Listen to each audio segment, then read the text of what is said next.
Talagang ang Diyos, ang buhay natin pag-asa. Purihin ang Panginoon. Na-bless pa kayo? Amen! Talaga. Di ba sabi nga ng Psalms, kapag tayo nagpupuri sa Panginoon, nabibless din tayo. Hindi lang sila nabibless, ikaw rin napaparangalan ng Panginoon kapag ikaw ay nagpupuri sa ating Diyos na buhay. Ayan, purihin ang Panginoon, hindi ko na po patagalin pa.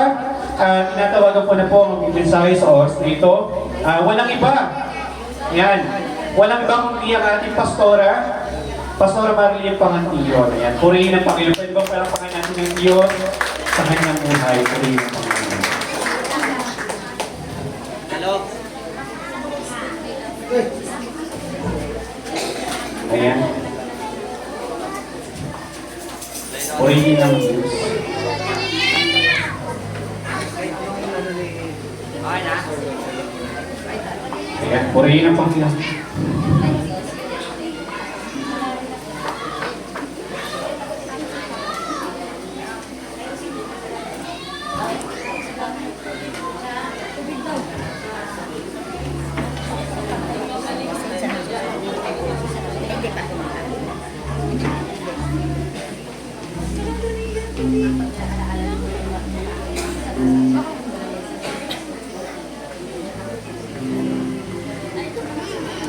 Hallelujah. Praise the Lord. Hallelujah.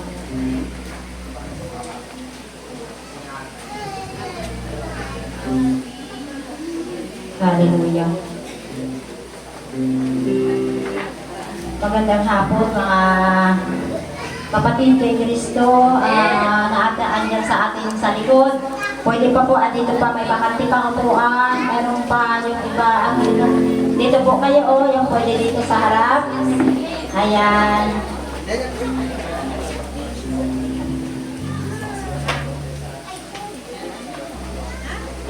Happy anniversary. Ayan. Medyo okay lang no yung ating kasi si Pastor po magandang hapon sa mga mga taga-Malalim. Ayan si Pastor. Hello. Ayan ang ating mga kasamang kapastora. Sa mga kapatiran sa labas. Ayan mga kapatid natin dito. Magandang hapon sa inyong lahat. Medyo po talaga ngayon kasi moderate po talaga ang ating schedule kasi dapat si pastor po nito kaya lang medyo kami kasi si pastor dumaan po ngayon talaga ngayon lang medyo ayun nahihilo po siguro sinusubok-subukan niya talagang tumatay tayo na okay naman siya pero nahihilo siya andun po siya ngayon sa bahay muna kaya sige, basta nandyan si Lord, kaya. Amen po ba? Basta kasama natin si Lord, kaya. Ayan. Ang hindi kaya ng tao, kaya ng Diyos. Amen? Ayan. Kaya, salamat to everyone here na kasama ko sa 10th year anniversary ng UGCF. Ayan, salamat sa mga lahat na nariyan, katuwang, lahat kayo talaga. Gusto ko lang pasalamatan ang bawat isa. Ayan, salamat na nandito tayo, magsasama-sama ngayong hapon. Sige po, kasi alam ko marami pang naghihintay na mga schedules. Ayan, kaya simulan na po natin ang mensahe ng Diyos sa hapon na ito. Handa na po ba ang ating mga puso? Ayan. Masaya po ba? Amen. Amen. Dapat masaya lang po tayo. Kasi lahat na pinagdaanan o kung ano man yan, dadaan lang yan. Amen. Lahat na ating mga hardship, lahat na mga crossover natin, malalagpasan natin po ito. Basta lagi natin kasama ang Diyos. Kaya, meron na po bang sandata ang bawat isa? Amen. Ano ba ang sandata ng mga anak ng Diyos? Yan, yung Biblia. Ayan, kung meron na, buksan po natin ang sa ano po ba yung ating theme? 1 Timothy 5:7. Ayan, 1 Timothy pala tayo, 5:7. Ayan. At sige po, sabi isang ano lang naman yata ito, talata. Yan. Handa na ba ang mga anak ng Diyos? Sabihin mo sa katabi mo, huwag mo akong nguluhin, makikinig ako ng salita ng Diyos. Amen? Sabihin mo muna. Huwag niyo po akong nguluhin, makikinig ako ng salita ng Diyos. Tune in muna, tune in. Yung ating mga heart. Ayan. Sino yung nakikinig ng radyo? Amen. Kapag ang radyo, pinapakinggan mo at inaagaw-agaw ng dalawang istasyon, di ba masakit sa tainga? Anong sabi? Kaya tune in po tayo ngayon. Amen? Sa salita ng Diyos. Ayan. Kaya sige po, pakinggan po natin ang maikling mensahe ng Diyos sa atin. Sabi po dito, babasahin ko na. Sabi sa 7, ipatupad mo sa kanila ang utos na ito upang walang maisumbat sa kanila ang sinuman. Praise the Lord. Sandali tayong manalangin. Oh, hallelujah, Jesus. Father God in heaven, thank you so much, oh God, sa hapon na ito, Lord God, na kami, oh Diyos, ay nandito, Panginoon, upang, Panginoon, ay magdiriwang na ikasampung anibersaryo ng GGCF na ito. Thank you, Lord, sa pagsama mo sa amin, Lord God. Thank you for sympathizing us, Lord God, sa mahabang panahon, oh Diyos, na kami samahan mo, Lord God, sa aming magawa ito. Panginoon, alam namin, hindi kami makarating sa ganitong taon, Panginoon, kung wala ang presensya mo. Kaya, Lord, salamat. Panginoon, muli hinihingi namin ang presensya mo, O Diyos. Hinihingi namin, Lord God, Panginoon, saan man abutin, Panginoon, ang tinig na ito, please, O God, bring them salvation, O God. Hallelujah to everyone hears your words, O God, sa hapon na ito, Panginoon. Upang, O Diyos, ang oras na ito ay hindi masayang, Lord God, sa bawat isa ng dirito, Panginoon, dahil napakahalaga, Panginoon, ng mga anak mo na dinala mo rito, Lord God, dahil sa iyong sobrang pagmamahal, Lord God, hindi aksidente na nandito sila, pagkos, Lord God, dinala mo sila upang mapakinggan ang pinakadakilang mong mensahe sa hapon nito. Kaya, Lord, salamat, Panginoon. Panginoon, ako po ay iyong linisin. Ako po, Panginoon, ay iyong samahan, O Diyos. Ikaw po ang mag-manifest sa akin. Ikaw po ang magsalita. Hindi makita ang aking kapintasan o hindi makita ang proudness ko, O Lord God. Bagkus makita ang kababaang loob, Panginoon, ng iyong lingkod. Itago mo lamang, Panginoon, upang ikaw ang maluwalhati sa aming mga buhay. Ikaw ang maihayag, Panginoon. Ikaw ang aking mentor sa hapon na ito.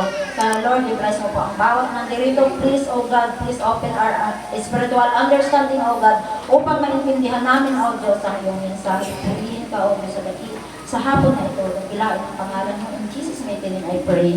Amen. Hallelujah. Palakpakan natin ang Diyos. Hallelujah. Sabi po dito sa Timothy, 1 Timothy 5:7, ipatupad mo ang utos na ito. Sabi dito, ang utos na ito upang walang maisumbat sa kanila ang sinuman. Ayan. Dito po, ako talaga, sa totoo lang, ito ay mensahe na binigay sa akin ng ating puting pastor. Siya po ang nagbigay ng tema na ito. Sa totoo lang, ang binigay niyang tema ay in charge. Kaya ito na rin po ang aking binigay na tema sa ngayon. In charge. Sabi, wala lang dito yung aming TV kasi medyo wala ng oras-oras eh. Nawala kasi yung pinakalagayan niya dyan eh. So hindi ko na nailagay yung body nito. Ayan, pero sasabihin ko na lang. Alam ko, tulungan ako ng Panginoon. Amen? Hallelujah. Hindi natin ito makakayanan kung wala si Lord. Kaya ngayon, kaya natin kasi nandito si Lord. Ayan. Anak ba tayo ng Diyos lahat? Amen! Amen. Sumigaw ang anak ng Diyos. Hallelujah. Amen. Ayan. Ayan. Sabi, we are all in charge, the kingdom of God, to promote salvation, promote gospel of Jesus Christ. Amen. Mga ahinti daw tayo ng Diyos, sabi ni Pastor Jan. Narinig ko sa Pastor Jan. Mga ahinti tayo ng kaligtasan. Di ba? Promoting salvation. Ayan. Yan po yun. Kaya, in charge. Tinignan ko po yung in charge. Sabi po daw, yung in charge, sabi doon sa tinignan ko, isang namumuno. Amen po ba? Namumuno. Means, isa kang namumuno, the whole properties, pinamumunuan mo. Ayan, we are now the in charge of the vineyards of the Lord Jesus Christ. Tayo po ay mga in charge sa ubasan ni Lord Jesus. Amen po ba? Mga anak ng Diyos, in charge po tayo. Yan po. Ayan po ang ibig sabihin. Tayo ay makatiwala o pagkatiwala. Pero pag sinabing in charge, buong properties ang ipinagkatiwala sa atin. Yun po yung ating mga gampanin. Topic natin sa hapon na ito. Our passage today is not just a simple leadership. It is about kingdom of God. We will in charge the leadership of God to gather the scattered sheep or bring them back to the flocks. Ayan, yan po ang ibig sabihin. Tayo ay mga namumuno sa kingdom of God dito sa flocks, sa kawan. Hindi lang naman tayo basta-basta namumuno. Kaya mamumuno ka ng kumpanya, mamumuno ka ng isang malaking mga samahan, mga organization. Pero dito iba po ang usapan na ito kasi kingdom of God or mga kaluluwa ang ating aalagaan. Di po ba? Kaya meron tayong 3 topics. Pag sinabi kasi ikaw ay namumuno, hindi po basta-basta ang namumuno. Amen po ba? Ayan. Kwentahan ko muna kayo ng aking nalalaman tungkol sa pamumuno. Ang pamumuno po hindi basta-basta. Kaya hindi lahat lang ang meron na nakikita natin. Ayan po, di ba? Kaya sabihin ko yun, pastor na nga yan, pastora, pero sasama na ugali. Mga pastora yan, ang sasama na ugali. Nagsisimba-simba lagi, pero ang sasama na ugali. Kaya naman lagi nakikita sa atin, masasama ang ugali. Mabuti pa yung hindi nagsisimba, mabuti ang ugali. Pero yung nagsisimba, lagi sa simbahan, ang sama na ugali. Masama ba mabuti? May masama, may mabuti, di ba? Kasi ang namumuno, hindi lang puro yan mabait. Amen? Meron nga yung sikel. Alam niyo yung sikel? Ano ba yung sikel? Yung parang may ganyan. May karit. Karit yan eh, sikel. Si Moses, hindi lang rod ang meron siya, meron din siyang sikel. Rod kasi yung tungkod, di ba? Pag itinaas ni Moses yung kanyang tungkod, yun naman ay sinyalis, kanya buksan mo yung bato para lumabas yung tubig. Yung pagsikel, yun yung, ang tupa kasi, hindi lang yan basta tupa, or di ba may kambing. Sabi sa Bible, may kambing eh. Hindi po ba? Sabi, yung sikel, kasi ang tupa na mahuhulog, kahit kawitin ka ng kawitin, magkasakit-sakitan ka man yan, basta kayo malinagay ka, may balik ka sa kawan. Amen? Palakpakan natin ang Diyos. Di ba? Kaya yung mga pastor, ang kulit. Yung ba yan si pastora, lagi na lang nandito sa amin. Ako, andyan na naman si pastora, saraduhan mo nga yung pinto. Yayayain na naman ako niyang pagsimba. Makulit kasi ako eh, di ba? Minsan nakaka-encounter na din ako ng makulitan. Minsan din naman, nakikitaan din naman ako ng kamaldadahan. O, ikaw kasi namumuno ka ng church, dapat mabait ka. Ikaw namumuno ka ng simbahan, dapat mabait ka. Ba? Hindi lahat namumuno, puro lang. Ay bakit kung may pinamumunuan ka sa 100 tupa, kung meron din na mga gusto kang lapain, gusto mo lang magpalapa ka lang? Hindi, di ba? Si David, di ba? Si David nga eh, kapag tinignan na ang mga tupa niya ay inaagaw eh, nabak ni David yung liig. Ang mga namumuno, hindi lang lahat bait yan. Di po ba? Kaya huwag natin titignan yung mga tao sa simbahan, puro lang bait ang makikita. Minsan, may kamay na bakal din yan. Amen? Eh kung namumuno ka sa isang kumpanyang na marahas eh, may baril pa yan. Wala nang tayong baril, ang ating baril, Biblia. Amen? Biblia ang ating baril, ang ating sandata. Sino yung, uso na ngayon na YouTube eh. Sino yung nakakita ng YouTube na ano? May nakita ako sa YouTube eh. Diba? Yung pastor doon na negro, pinampunalan ng kanyang mga miyembro. Ang ganda-ganda pa naman ang itsura ng kanyang mga miyembro. Pinatapat niya, pinambalos niya. Siguro yung mga miyembro niya matitigas talaga din ang ulo. Ano? Hindi ko sinabi matitigas sa ating ulo. Nakita ko lang yun sa YouTube eh. Siguro yung mga miyembro niya matitigas ang ulo. Ay, ang gaganda ng damit eh. Nakasaya pa nga eh. Binunalan dito oh, ng pastor na negro. Sabi ko, ay hindi ganun. May binubunalan. Literal na pinapalo. Pero sa atin po, bilang mananampalataya, wala naman tayong pamalo eh. Ang salita ng Diyos ang masakit. Amen? Masakit ang salita ng Diyos kung para sa'yo, ikaw ay blessed. Palakpakan natin ang Diyos. Pagpapala ito ang salita ng Diyos, kahit masakit, kung tatamaan tayo, Lord, thank you. Baka may nakita ako, may nakita ka sa akin. Kasi hindi naman pwede yung tao, ay, sama-sama ugali mo. Di ba masakit naman yun? Pero minsan si Lord na nagsasabi sa atin, nagsasabi tayo, thank you, Lord. Kasi sa pamamagitan ng salita mo, Lord, nabago ako. Amen? Ano pa lang yun? Naku, nagdaldal na para ako, hindi pa pala yun. Sabi dito, there are 3 topics. Sabi number 1, to find the lost sheep, to bring them back to the flocks. Number 2, to connect Jesus and teach them to obey and trust Him. Number 3, to feed, to take care, to help, to comfort, to give drink, the thirsty, awit 40:1. So ito yung tatlong topic natin pag-usapan. Kasi po mga kapatid, ang topic po natin in charge. Wala naman po tayong ibang pag-uusapan kundi ang salita ng Diyos or ang pangatupan ng Diyos. Sabi dito, the pinaka-great great mission natin, why Jesus come to us, dahil people separated from God for a long time. Sabi, ang tao na hiwalay sa Diyos ng napakahabang panahon. Diba? Walang paraan. Diba? Walang paraan para ang tao makalapit sa Diyos. Wala po. Diba? That's why people cannot approach God. Nang mahabang panahon, hindi natin alam eh. Diba ba? Hindi natin alam kung ano ang ating buhay kasi mahabang panahon na hiwalay ang tao sa Diyos. Diba? A man is fallen and incapable to lifting himself up to God. Hindi niya kayang ibangon ang kanyang sarili. Hindi niya kayang iahon ang kanyang sarili sa tiyak na parusa, sa tiyak na pagkakasala. Walang paraan upang makabangon ang tao. Walang sapat na halaga, walang sapat na pera, or anong kayamanan pwede bilhin ang kanyang eternal life. Wala. Only Jesus. Palakpakan natin sa Lord. Ang Panginoon lamang ang nagbigay ng lahat ng kaligtasan na yan sa ating buhay. Kaya sa Panginoong Jesucristo tayo may pag-asa. Palakpakan natin ang Lord.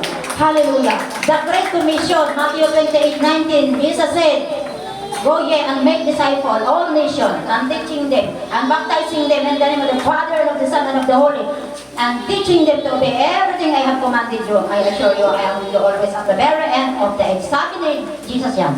Yan po yung ating pinaka-great commission na hindi po natin yan nawawala sa ating buhay. Kaya yun po ang kailangan natin mga kapatid. To find the lost sheep, to bring them back to the flocks. So hanapin daw, isang kaluluwa lang ang magbalik loob sa Diyos. Libo-libong anghel ang magsasaya. Sabi po yan ng Panginoong Jesus. Palakpakan natin ang Lord. Yun po mga kapatid, bakit po tayo tinawag ng Diyos? Hindi para mag-enjoy sa mundo. Bakit po tayo nandito? Hindi para magsayang ng ating mga pera. Hindi natin madadala yung pera na yan. Kung yan ang tututukan natin, hindi po natin madadala yan. Di po ba? Ang kailangan ng Diyos sa atin yung ating relasyon sa Kanya, yung connection natin sa Kanya. Mga kapatid.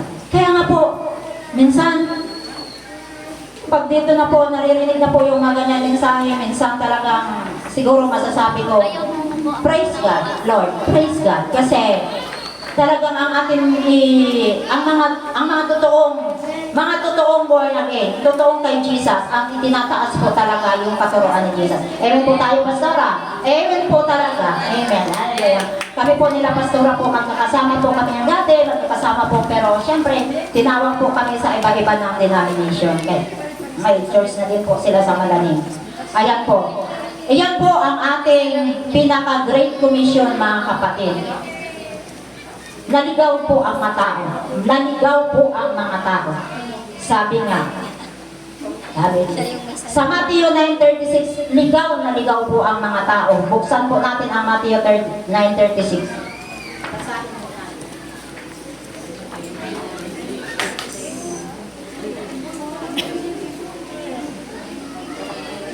Habag na habag ang Diyos sa mga tao dahil ang tao ligaw na ligaw. Diba? Very sad to say, marami pa din, even a Christian, na alam na po nila ang katotohanan, pero talagang namumuhay pa rin sa pagkaligaw ang mga tao. People have no direction. Nakita yan ng Diyos, ligaw na ligaw sila. Matthew 9:36, pakibasa po, Pastor. Sinasabi ko, nang makita niya ang napakaraming tao na habag siya sa kanila sapagkat sila litong-litong hindi alam ang gagawin. Parang mga sapang walang pasto. Yes, amen. Diba? Like a sheep without tender, walang nag-aalaga, ligaw na ligaw sila. Ang mga tao ngayon, makita mo, maglalakad ka ngayon sa kalsada. Saan ba ngayon tayo nakakakita ng mga tao? Saan ba to? Tingnan, pumunta ka ng Ortigas. Ako pag napupunta ako sa punta ako ngayon sa Ortigas, lalo na umaga pa lang, mga alas 7, ang mga tao doon, walang pakialamanan. Walang magpakialamanan yan, kahit magbaranggahan pa. Bakit? Papunta sa trabaho nila. Halaw sa mga sakayan, baranggahan ng baranggahan. Diba? Ganyan po ang mga tao. Ligaw na ligaw. Walang diba? Walang paraan. Para, Lord, lahat ba yan hindi Christian? Siguro iba naman yan Christian. Kasi nga, takbo na takbo sila kasi yung ilaw, di ba? Pag nag-red light na, kigil. Pag nag-green light ba yan? Pag nag-green light, magkano ng paraan, di ba? Pero sa totoo lang, sabi ng Diyos, ang mga tao, ligaw. Ligaw po sila. Wala po silang paghanap sa Diyos. Sa totoo, hindi nila hinanap ang Diyos, mga kapatid. Pero ang Diyos, hinanap tayo dahil mahal tayo ng Diyos. Palakpakan natin ang Diyos. Hinanap tayo ng Diyos. Bakit makulit sa'yo si sister, pinupuntahan ka? Bakit makulit sa'yo yung kapitbahay, pinupuntahan ka? Bakit makulit si pastor, laging pumupunta sa'yo? Pinahanap ka ng Lord dahil ikaw ay naliligaw, hindi mo na alam kung saan ka pupunta, mga kapatid. Kaya kapag nahanap ka, praise God, palakpakan natin ang Lord. Hallelujah. Kaya ikaw ngayon kapatid na nandito, hindi aksidente nandito ka, hinanap ka ni Lord. Napakahalaga mo. Amen. Praise God. Napakahalaga mo, kapatid. No? Ayan. Sa mga namumuno, sa mga in charge. Ayan. Yun po ang ating gagawin.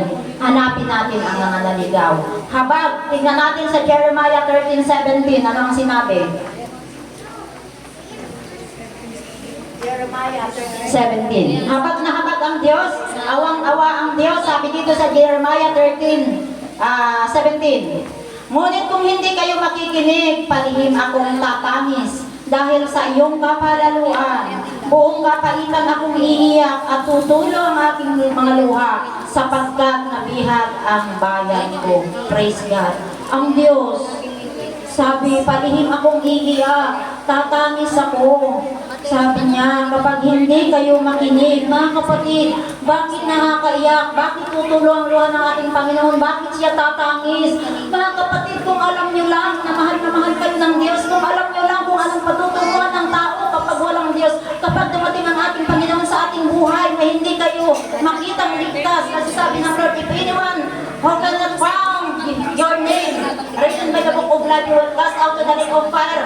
Agad-agad, right away, mga kapatid, totoo ang nakasulat sa impyerno, totoo ang parusa. Kaya kung ikaw ay nakarinig ng salita ng Diyos, mga kapatid, mapalad ka, palakpakan natin ang Diyos. Hallelujah. Mga kapatid, yan po. Dahil ang Diyos, hindi papayag ang Diyos na hindi mo siya makilala, hindi papayag ang Diyos na hindi ka makasali sa kanyang inihandang piging. Ang kaharian ng langit, hindi si Lord papayag kasi ang kanyang pagkamatay sa krus ng Kalbaryo, para yan sa'yo, para sa akin, para sa ating lahat. Kaya mga kapatid, palakpakan natin ang Panginoon. Nagkawatang-watak ang mga tupa, sabi sa 1 King 22:17, nangalat sila. 1 King, pakibasa po.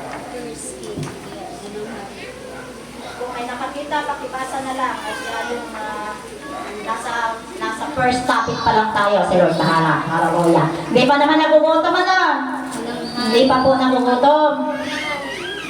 Ayan, sabi dito, ano po ang sabi sa 1 King 22:17?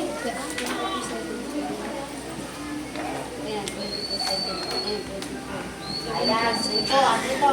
Nakita ko po, sabi, na kaya't sinabi ni Micaiah, nakita kong nagkawatak-watak ang hukbo ng Israel, nagkalat sa kabundukan parang tupang walang pastor. Ayan, narinig kong sinabi ni Yahweh, sila ay walang tagapanguna, kaya pauwiin na lamang sila ng mapayapa. So, nakalat daw ang mga tupa. Di po ba? Kaya mga kapatid, meron tayong misyon sa bawat isa sa atin.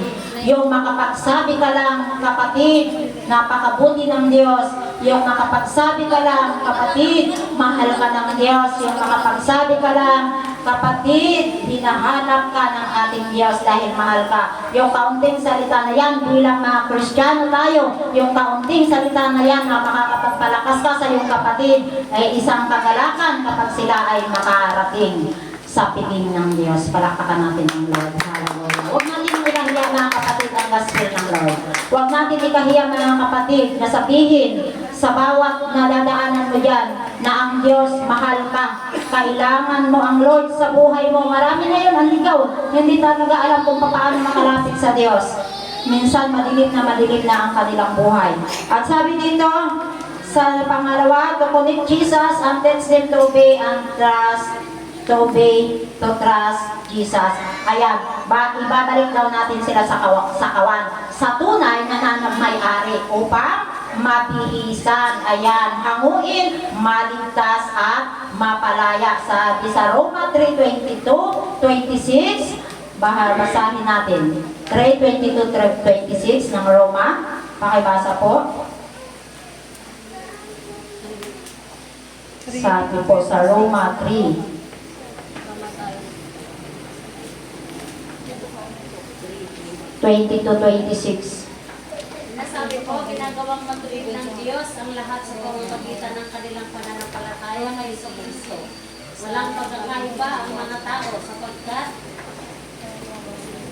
ang lahat ay nagkasala at walang sinumang nakaabot sa kamalhagitan ng Diyos.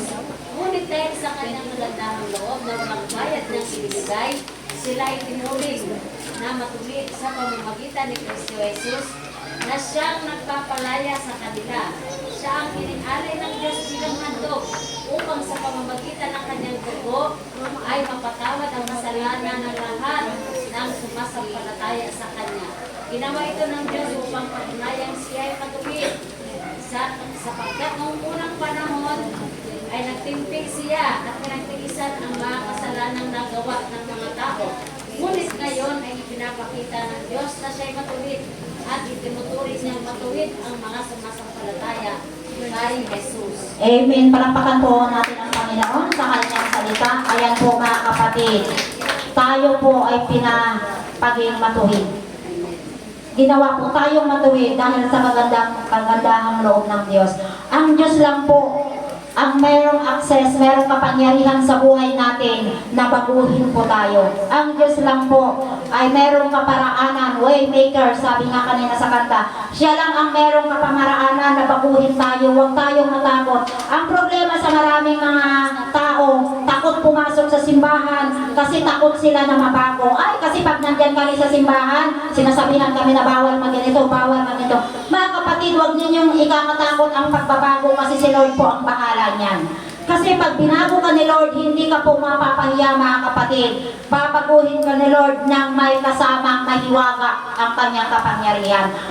Mahiwaga po ang kapangyarihan ng Diyos. Hindi ka lang basta hanguin. Babaguhin ka talaga, ita-transform ka talaga ng ating Diyos. Kaya huwag kang matakot na pumabalik-balik sa simbahan. Huwag kang matakot na lagi kang nandiyan sa simbahan. Huwag kang matakot na magsimba lagi linggo-linggo. Huwag kang matakot na iwanan ang pag-inom. Huwag kang matakot na iwanan ang pagsugal. Huwag kang matakot na iwanan. Kasi papalitan niya ng Lord ng mahiwagang buhay kung paano niya ipakita sa iyo yung kanyang kagandahan na hindi natin maunawaan. Pero sobrang saya ng buhay natin kapag nandiyan tayo kay Lord. Palakpakan natin ang Diyos. Yan po. Kaya bakit kahit anong hirap, kahit anong problema, kahit anong mga pagsubok na pinagdadaanan natin, pero hindi tayo tumitigil dahil naranasan na natin kung gaano kabuti ang Lord. Naranasan na natin kung gaano siya nagpapakita sa atin ang hiwaga, mga kapatid. Kaya hindi boring ang Kristiyano. Lalo na ngayon sa ating mga kabataan, isulong natin, mga kapatid, ang pag-akay sa ating mga kabataan, lalo na ngayon sa mundong ito, na punong-puno na ang ating mga mundong ito. This world is so messed up. Magulo ang mundong ito, maraming toxic sa ating mga brain. Di po ba? Kaya ang pinakamaganda sa ating Word of God, lagi ang ating naririnig. Kaya kahit nandiyan nandyan ka sa simbahan, kahit nakikitaan ka ng kapintasan kung minsan, kahit nakikitaan tayo minsan ng hindi maganda, natural lang yun kasi ang nandyan sa simbahan, hindi naman yan lahat mga banal.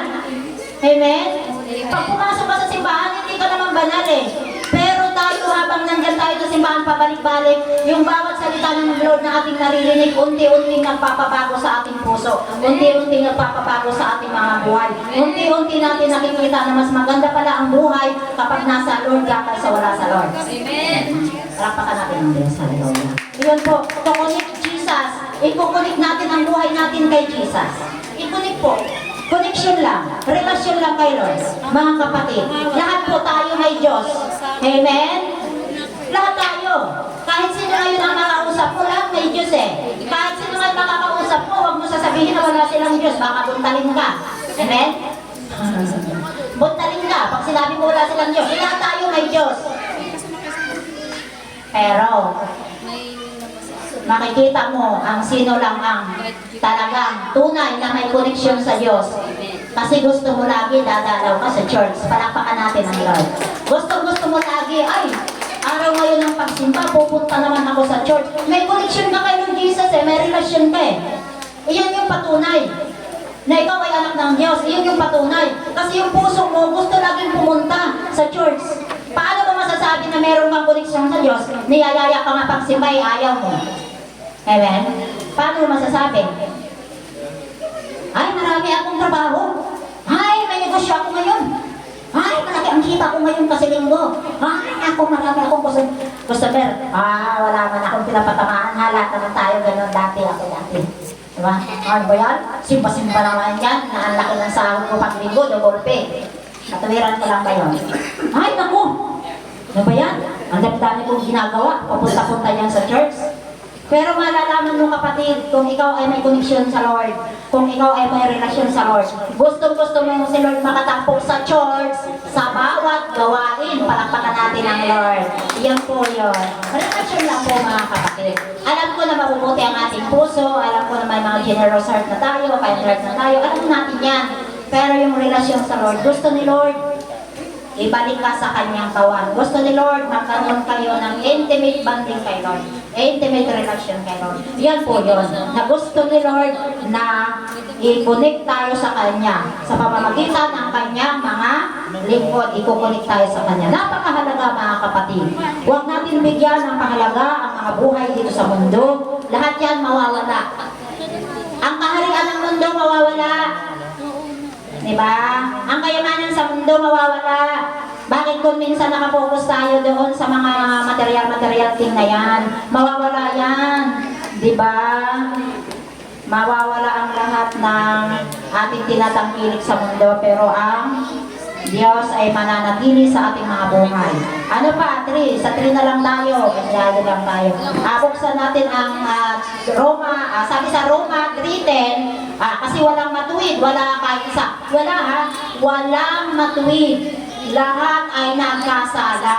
Kaya wag mo sabihin na naman, ay kahit hindi ako nagsisimba, mabait naman ako. Diba? Ay kahit hindi ako katulad sa inyo, papunta-punta kayo dyan lagi sa simbahan, gabi-gabi, kada Martes, kada Biyernes, andyan kayo sa simbahan, hindi naman kayo mabait. Ako hindi naman ako nagsisimba, pero bakit mabait naman ako? Hindi sinabi na Lord, na pag mabait ka lang, makarating ka na sa kaharian. Ang sabi na Lord, yan yung pagkasabi, hindi lahat na nagsasabi, may Diyos ako, Panginoon. Pakibukas na natin sa 21:7, baka magkamali naman ako. Mateo 7:21. Baka sabi, nasabi-sabi lang yan. Ayan, sinabi ni Lord Mateo 7:21. Basahin po muna natin, kaya para hindi ko kumali. Hindi lang. Nakakita na po? Amen. Sige po, pakibasa.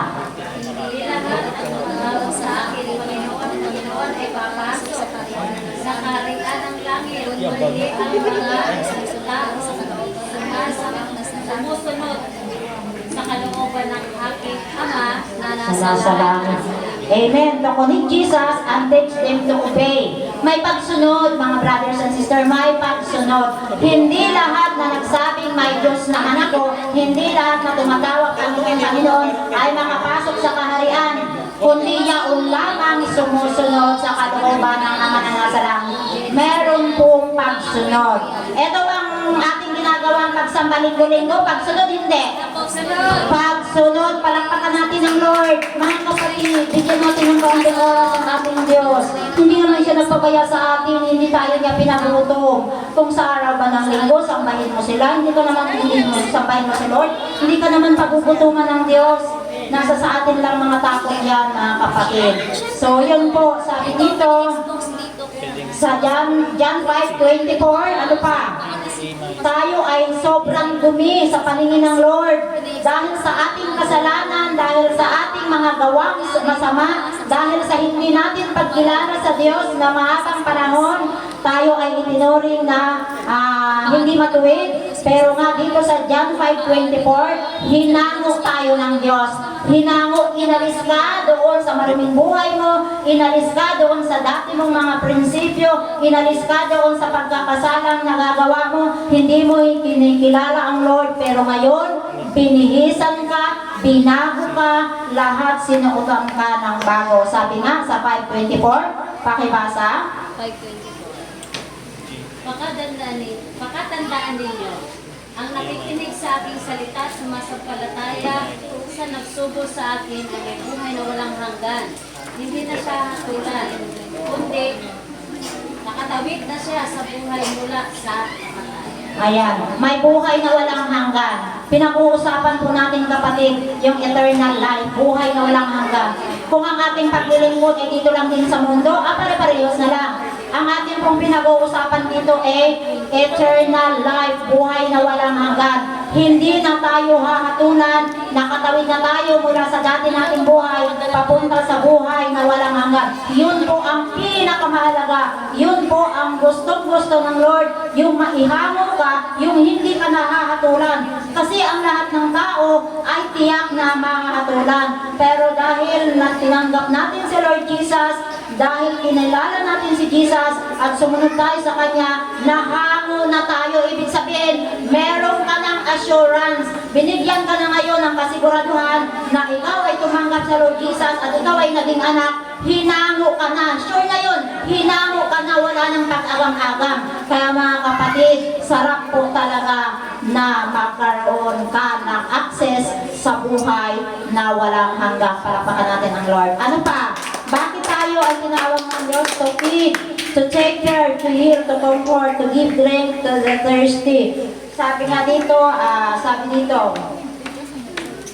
ayan, para bigyan tayo alagaan. Ayan, ibalik para alagaan, ano pa, gamutin, i-comfort, i-heal, or bigyan na iinom ang mga nauhaw. Bakit? Sino nakakilala sa prodigal son?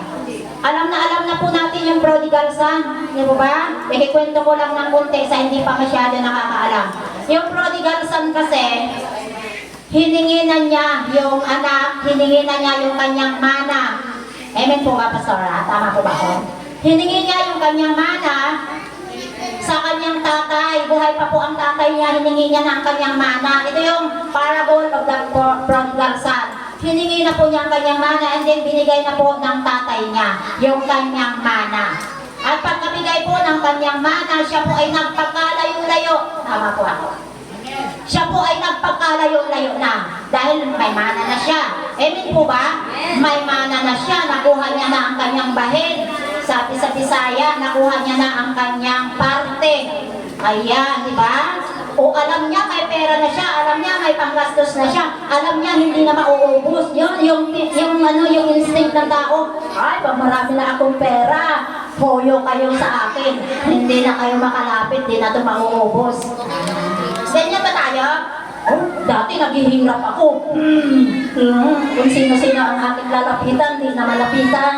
Pag may pera akong madami, huyo kayo.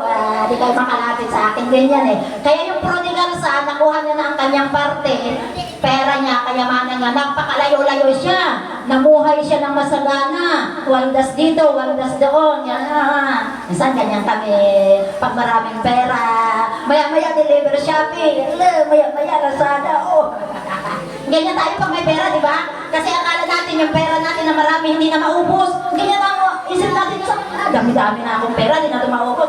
Deliver Shopee, deliver Lazada, deliver kung ano to. Buhay mayaman. Ganun ang prodigal son eh. nagpakabuhay mayaman siya, nagpakabuhay ano sa siya. Diba? One time, naubos na ang kanyang kayamanan. Ano na nangyari? Naghirap na siya. Si prodigal son, sobrang gutom na. Wala na siyang mapuntahan. Wala na siyang matakbuhan. Diba? Wala na talaga siya, ubos na. Ang ginawa niya, kumain na lang siya ng pagkain baboy. Si prodigal. Kanaubos ng pera niya, winaldas niya eh. Akala niya hindi na maubos kaya naglayong-layong na siya sa kanyang ama. Diba? Tapos, yung kanyang pera naubos na. Kumain na siya ng pagkain baboy habang na-realize niya. Bakit ako kumakain ng kaning baboy? Yung aking ama doon may mga katulong pa, masasarap ang kalagayan, masasarap ang makinakain. Ewan, naisip niya ngayon. Oo nga naman, siya ka isa-isang anak ng may-ari. Di ba ba? Anak mayaman, tapos kakain siya ng kaning baboy. Di ba? Habang kumakain siya ng kaning baboy, sumasalo siya. Saan kaya yung aking cellphone? Meron ako ditong taon ko yung ano eh. Ina natin. Anong kinain niya dito? Wala yung aming TV. Hindi mo nakita. Uy, hallelujah. Hindi ko nakita yung aming TV. Tingnan ko muna yung kumain ng kaning baboy. Meron dito ako nakita na kumain ng kaning baboy. Hallelujah. Hindi ko na nakita. Ayan, kumain siya ng kaning baboy. Ayan, kumain siya ng kaning baboy. Yung prodigal son, kasi naghihirap na siya. Yun, saan na ba yun? Ayan, naghihirap na siya, yung prodigal son. Wala na siyang pera. Winaldas na ang bigay ng ama. Diba? Sa sobrang paghihirap niya, kumain na siya ng kaning baboy. Naranasan ba yan natin? Hindi natin mararanasan yan. Hallelujah! Kahit matitigas ang ating ulo, hindi tayo ni Lord pinaranas na nagkaon ng kaning baboy. And then, umuwi na siya. Umuwi na siya, sabi niya, bahala na. Kasi sa bahay ng aking ama, masarap ang buhay doon ng aking mga katulong. Bakit hindi ako pupunta? Bumalik siya, mga kapatid. Shortcut na lang po natin. Pagbalik po niya, sinabi ng kanyang mga tauhan ng kanyang ama na nandiyan na yung kanyang anak. Diba? Sa haba-haba ng panahon ng kanyang pagkawalay sa kanyang ama, bumalik siya, tinanggap siya ng walang sabi-sabi na walang ano-ano dahil mahal siya ng kanyang ama. Kahit gaano pa siya nagkasala, kahit gaano pa siya nagwatwas ng kayamanan, kahit anong ginawa pa nitong anak na pagkakasala sa kanyang ama, tinanggap siya, pinagpatay siya, binigyan siya ng piging, pinaghanda siya, ganun siya winelcome ng ama. Kaya palakpakan natin ang Diyos, mga kapatid. Walang ano-ano, kapatid. Kahit sa buhay natin, gaano ka ang makasalanan, gaano tayo ka makasalanan, anong sala ang nagawa natin, gaano na tayo kalayo sa Diyos, mga kapatid. Pero kapag naisip mo na bumalik sa Diyos, bumalik ka lang ng walang ano-ano, walang question sa buhay mo. Dahil tatanggapin ka ng ating Diyos. Bibigyan ka ni Lord ng bagong buhay. Hahanguin ka doon sa maruming buhay at bibihisan ka ng bagong buhay kasama ang ating Panginoong Jesucristo. Palakpakan natin ang Lord. Ganun po. Ganun tayo kamahal ng Lord, mga kapatid. Kaya kung naliligaw tayo, yun po ang kwento ng parable of the prodigal son. Kaya nga, anong sabi?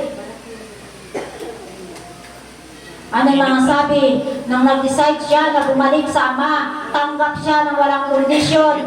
Kaya sinasabi, yun, mga kapatid, ikaw huwag kang mag-atubili. Kahit matagal pa, kahit mahabang panahon pa, hindi natin nakilala ang Diyos. Pero ngayon, pwede kang pumunta sa Lord kasi ikaw ay mahal niya. Sabi dito, upang alagaan, sa Ezekiel 34:14, anong sabi? Buksan po natin sa Ezekiel 34:14.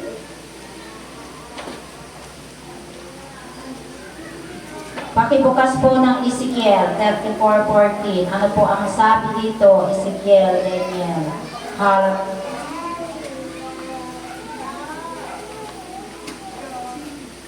May nakatingin po.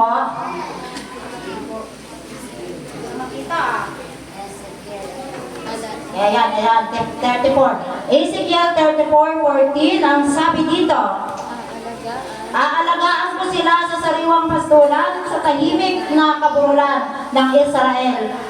Mamamahinga sila sa sariwang pastulan at manginginain ang sariwang damo sa kaburulan ng Israel. Ako mismo ang magpapastol sa kanila at hahanap ng kanilang pahingahan. Palakpakan natin ang Lord. Pangako ng Diyos yan eh. Ako mismo ang mag-aalaga sa Kanya. Diba? Aalagaan ko sila sa sariwang pastulan sa matahimik na batisag. Yun po ang pangako ng ating Panginoon. Na siya mismo ang mag-aalaga sa atin. Siya mismo ang kakalinga sa atin. Siya mismo ang mag-aalaga sa atin. Ang maghihili sa atin. Kapag mauuhaw ka, papainumin ka niya, mga kapatid. Ganun po kamahal tayo ng ating Diyos, mga kapatid. Kaya mga kapatid, focus tayo sa ating kaligtasan. Mga kapatid, napakahalaga ng ating kaligtasan. Sa mga Kristiyanong katulad ko, sa mga namumulong katulad ko, lagi natin buhayin, saliwain yung Great Commission sa ating mga buhay. At sa mga kapatiran na naliligaw na naman ng landas, balik kayo sa Lord, mga kapatid. Dahil ang Diyos ay laging handang tanggapin saan man tayo nakarating, saan man tayo napunta, pero bumalik ka sa Lord, kaya iyan ang ating yan ang pagmamahal ng Diyos para sa atin.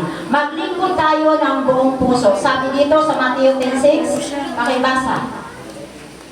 Sabi dito sa Matthew 10:6, malapit na lang po tayo matapos na. Sabi dito sa Matthew 10:6, sa halip hanapin ninyo ang mga nawawalang tupa ng sambahayan ng Israel. Yan. Humayo kayo at ipangaral na malapit nang dumating ang kaharian ng langit. Mga kapatid, ang ating Panginoon ay nagpaparamdam na po sa panahon ngayon. Huwag tayong mag-enjoy sa ating kasaganaan kung meron. Malapit na ang ating Panginoon. Yung kanyang bayang Israel ngayon nagkakagulo na, nagkakagubot na. Ang maraming mga sakuna at mga trahedya nangyayari na. Ito na po yung palatandaan ng ating Panginoon ay narito na. Mga kapatid, ang Panginoon natin ay talagang narito na sa atin at malapit na ang kanyang pagsundo sa mga naghihintay sa kanya. Kaya kung nandyan ka na sa kawan, manatili ka kapatid. Huwag ka nang magpalinlang sa mundong maligaw ngayon. Huwag ka nang magpalinlang sa mga mundong deceiving ngayon ng ating mundo. Malinlang ka pa rin, mga kapatid. Sad to say, na ang mga lingkod ng Diyos naliligaw pa rin. Minsan, Kristiyano na tayo pero nalililang pa rin tayo. Huwag natin, mga kapatid, hayaan na malinlang tayo na mapang-akit ng mundong ito. Ipagpatuloy natin ang ating goal sa buhay. Ipagpatuloy natin ang kaligtasan na mayroon na tayo, mga kapatid. Agawin natin ang mga nakakatulan. Sabi sa Judas 1:22, agawin ninyo yung mga marumi, yung mahahatulan, yung mga nanghihina, agawin natin. Ibalik natin sila sa Lord. Yan po ang mission natin nandito. Mga kapatid, ministrihan mo ang buhay mo, ang pamilya mo, ministrihan yan. Pag naministrihan mo ang pamilya mo, ang buhay mo, magmi-ministry naman tayo. Kasi sabi ng ating Panginoon sa Samaria, sa Judea at sa Jerusalem, means sa sarili mo, sa kamag-anak mo, sa kapitbahay mo. Di ba? And then, sa lahat kung saan ka dadalhin ng Diyos, magmi-ministry po tayo. Ibibigay po natin ang ating buong puso ng paglilingkod sa Diyos ng walang pag-aalinlangan, walang pagsumbat sa ating sarili, upang hindi tayo sumbatan. Di ba? Pagsumbat, mamaya sasabihin, ando na, nakatulan na sila, sasabihin, bakit hindi niyo ako sinabihan na mayroong impyerno? At least wala ka ng pananagutan. Kasi nasabi mo na, di ba sabi, ipatupad mo ang lahat na ito. Sabi, upang walang maisumbat ang sinuman. Di ba? Kapag dumating ang Panginoon, hindi ka masasabi, bakit ikaw sister, bakit ikaw brother nandyan? Bakit ako nandito sa kahatulan? Ay, wala tayong pananagutan. Kasi sinabi na natin ang katotohanan. Hindi sila nakinig. Palakpakan natin ang Lord. Kaya erin mo, kapatid, yung commitment mo sa Lord, mas masarap maglingkod kaysa sa nandiyan ka sa buhay ng makamundo na hindi yan masarap. Masarap lang yan panandalian kasi panlilinlang lang yan ni Satanas. Ayan. To implement, to order. Sabi sa 17, ipatupad mo. To implement, to order. We are all in charge. So, sabi ko kanina, to promote kingdom of heaven, to promote salvation. Mga lingkod ng Diyos. ito po yung aking sasabihin. Lingkod ka ngayon. Wala ka pang ginagawa. Someday, baka ikaw naman ang mamumuno. Palakpakan natin ang Lord. Dahil ang lahat ng buhay sa mundo ito may purpose. Pwedeng tagasunod ka ngayon. Pwedeng tagasunod tayo ngayon. Anong gagawin mo ngayon pag tagasunod ka? Magpasakop ka sa namumuno sa'yo. Hindi pwedeng miyembro ka pa lang, matapang ka na sa namumuno sa'yo. Hindi naman siguro wala nang gano'n. Diba? Ngayon, kung nasa estado tayo naman na ng palataya, magpasakop ka, magpaturo ka sa nagtuturo sa'yo. Dahil sa panahon ngayon, may in-charge pa sa'yo, may namumuno pa sa'yo. Baka isang araw, sabi, pasakop ka muna sa mga namumuno sa'yo, sumunod ka muna sa mga itinuturo. Dahil lahat ng ito ay may purpose. Ayan, magpakadalubhasa ka muna sa Biblia, not to be brag, ha? Hindi para ipagyabang, hindi para kung mag-proud tayo. Magpakadalubhasa ka sa Biblia para someday, ikaw naman ay may tuturo. That's why we need expand our knowledge dito sa theology, sa anuman, sa mundo, sa theology, sa science, yeah? Why we need to expand our knowledge? It's because we are being prepared for a white ministry in the future. Yun po, ang purpose. Hindi dahil nakaupo ka lang ngayon, ay hindi na ako magpapatuloy kasi kasama ko sa among simbahan, oy, damusing kaguluhan. Diba? Ayaw ko na. Mature ba ang Christian na ganito? Di pa ba hindi mature? Ay, naku!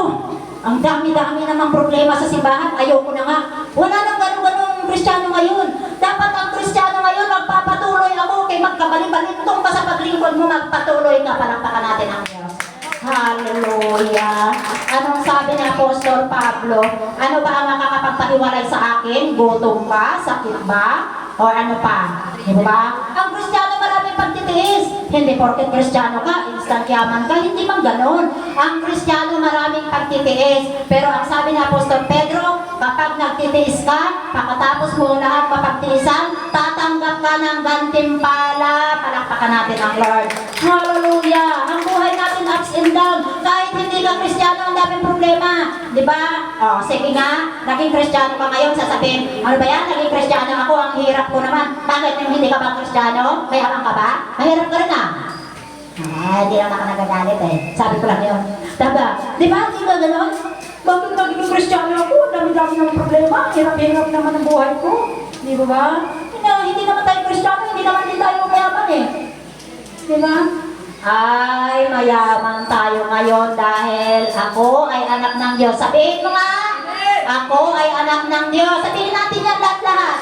Ako ay anak ng Diyos. Amen! Amen! Anak tayo ng Diyos lahat. Palakpakan natin ang Lord. Ayan, kalapit na tayo matapos. Ayan, ano pa? Ano pa ang sabi-sabi? Hindi natin madadala sa langit ang ating karunungan. Amen? Hindi natin ito madadala sa langit, ha? Magpakadalubhasa ka sa Biblia, mag-aral ka because you are being prepared for the wide mission sa mundo ito, pero hindi tayo yayabang. Magpakadalubhasa kasi hindi natin madadala sa langit ang mga karunungan ito dito lang sa mundo. Kailangan natin ito para sa ating ministry. Kailangan natin ito i-prepare kasi balang araw, ikaw na rin ay mamumuno. Dahil tayo ay huhubog sa kanila upang lumalim at lumago at tumibay ka sa pananampalataya. Sabi sa Efeso 4:13, upang maging ganap, upang lumago ang iglesia. Amen po ba? So yun pala ang dahilan. Bakit ngayon tayo nagpapatuloy? Bakit ngayon kahit anong problema nagpapatuloy? Kasi may mission tayo. Lumago ang iglesia upang ma-fulfill ang ating pagiging Kristiyano. Kasi tayo pinapaging banal. Walang nakakarating sa langit na makasalanan. Kaya dito, bakit pabalik-balik tayo sa church? Dito tayo inaayos. Dito pinaprocess ang ating salvation. Dito tayo unti-unting nililinis. Kasi bago tayo makarating sa langit, totally clean na tayo. Amen? Yun po. Hindi pa naman tayo banal. Pero balik-balik ka sa church, kaya magugulat ka. Doon ka pala unti-unti ni Lord, hinuhubog. Tatawagin kayo ng Diyos upang kayo naman ang mamuno. Mahalaga ang kaligtasan, mahalaga ang kaluluwa. Jesus died on the cross for us. Diba? Sa ating lahat. Diba? Yan ang dahilan ng kanyang kamatayan sa cross. Yan ang dahilan kung bakit nagdanak ang kanyang dugo sa cross ng Kalbaryo para mahango tayo. To sanctify us. Yan po, lilinisin tayo. To sanctify us, the blood of Jesus for redeem us, upang maligtas tayo, upang ma-save tayo, upang bigyan tayo ng buhay, upang lumakas tayo. Diba? Kung walang pagbubo ng ating Panginoong Jesucristo, wala po ang kapatawaran. Amen? Kaya brothers and sisters, huwag na kayong makatubili sa buhay ninyo ngayon.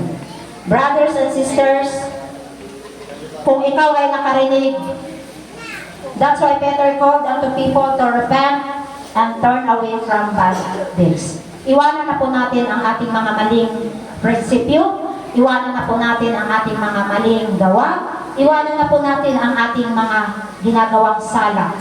Mga kapatid, mahal ka ng Diyos, kasali ka sa kanyang imbitasyon ngayong araw na to. Kasali ka na pinahalagahan ng Lord. Kasali ka sa pagmamahal ng Lord. Lahat tayo, mga kapatid. God is able to understand you. Even if you are a sinner, even if you are not worth it. Diba? Gusto ng Lord, makasama niya tayo. Diba? Gusto ng Lord, kapili ka. Gusto na Lord, ang ating mga mukha, masilayan niya rin doon sa kanyang kaharian. Ayaw na Lord na isa man sa atin may mahulog sa kasalanan. Ayaw ni Lord na isa man sa atin may mahulog sa kaparusahan. Mahal niya tayong lahat. Sino man sa atin, walang pinili. Mga kapatid, bigyan natin ang Diyos ng konting oras sa ating mga buhay. Bigyan natin ang Diyos ng panahon. Kahit anong ginagawa mo sa araw ng linggo, bigyan mo siya ng panahon. Itong salita ng Diyos na to, mga kapatid, kung may tatagos sa puso natin, bigyan mo siya ng oras. Huwag natin ipagdamot sa Diyos yung konting oras, napakahabang oras na binibigay ng Lord sa atin. Gawin natin ang lahat na ito, mga oras na meron tayo. Pero yung konting oras man lang na ibigay natin sa Lord, huwag natin ipagdamot, mga kapatid. Kaya hallelujah. Mga kapatid. Kaya sa oras na ito, mga kapatid, kung ikaw ngayon ay tagasimba pa lang, magpatuloy ka. Baka isang araw tatawagin ka ni Lord sa kanyang ministry. Kung ikaw man ngayon ay namumuno na, mamuno po tayo ng may kabanalan at authority, mga kapatid. Kung ikaw man ngayon nagpapadisciple, magpatuloy ka mag-disciple, mga kapatid. Para ikaw rin. Huwag natin sayangin yung ating mga lakas, talino na meron tayo. Ipagamit natin kay Lord. Lahat yan, kay Lord yan. Diba? Hiram lang natin lahat po yan. Lakas, talino, meron tayo, buhay, ano man lahat yan, hiram sa Lord. Ipagamit natin ito sa Kanya. Dahil ang pinakamay kabuluhan lang sa buhay natin, yung makapaglingkod tayo kay Lord. Palakpakan natin. Kaya Lord, salamat Panginoon. Salamat sa hapon na ito, Lord. Ang mensahe ng Panginoon na aming narinig, Lord, na sariwain, to revive, Lord God, sa aming mga puso, sa aming mga heart, Panginoon, na yung aming mission, Panginoon, Lord God, to remind us, Lord God, na ang aming mission sa mundo nito, Panginoon, ay hanapin ang mga naliligaw na ang aming mission sa mundo nito, Panginoon, na igalak ang salita mo, Panginoon, upang marami ang makarinig ng kaligtasan, Lord God. Lord, hallelujah, hallelujah, Jesus, Panginoon, bigyan mo kami ng kalakasan, lalo na ang mga lingkod mo, O Lord God. Bigyan mo, Lord, ng katatagan, Lord, at katapangan na ma-spread, Panginoon, ang kabutihan mo sa bawat isa sa amin, Lord. Dahil ito na po, Panginoon, ang panahon upang kami magsama-sama, Panginoon, upang kami magkaisa, Panginoon, na i-arise, Panginoon, ang kaligtasan, itaas, Panginoon, ang kabutihan mo, itaas ang kaluwalhatian mo. Ikaw, Panginoon, lagi ang narito sa amin, Panginoon, dahil pangako mo yan, kasama mo kami, kasama ka namin saan man kami maparoon. Kaya salamat, Lord, sa iyo ang papuri sa pangalan ni Jesus. Amen and amen. Palakpakan natin ang Diyos. Hallelujah.